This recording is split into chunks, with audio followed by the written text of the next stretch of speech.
İyice yerleşsin kulaklara. Ben de oturayım şöyle. Allahu Ekber, Allahu Ekber. Allah!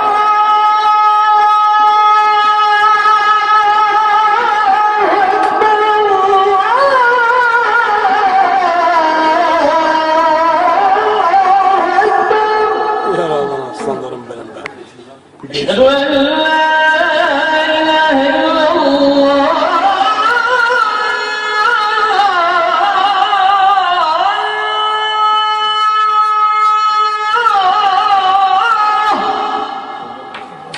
Eşhedü en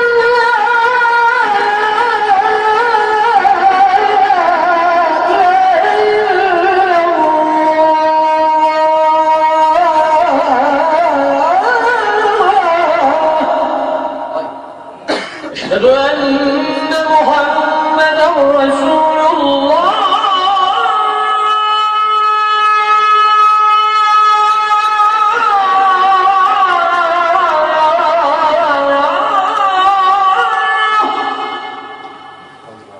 أشهد أن محمدا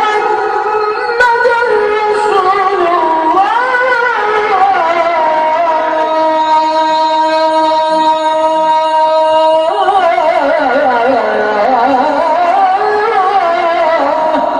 Selam birincisini yap şimdi.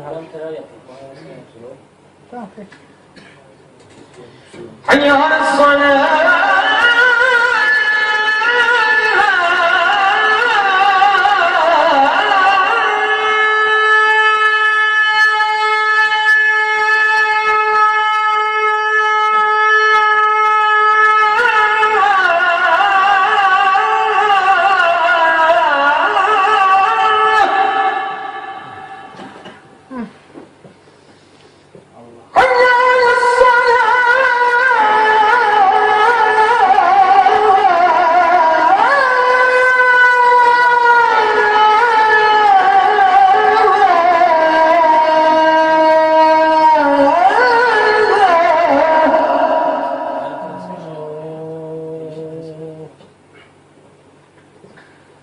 حي على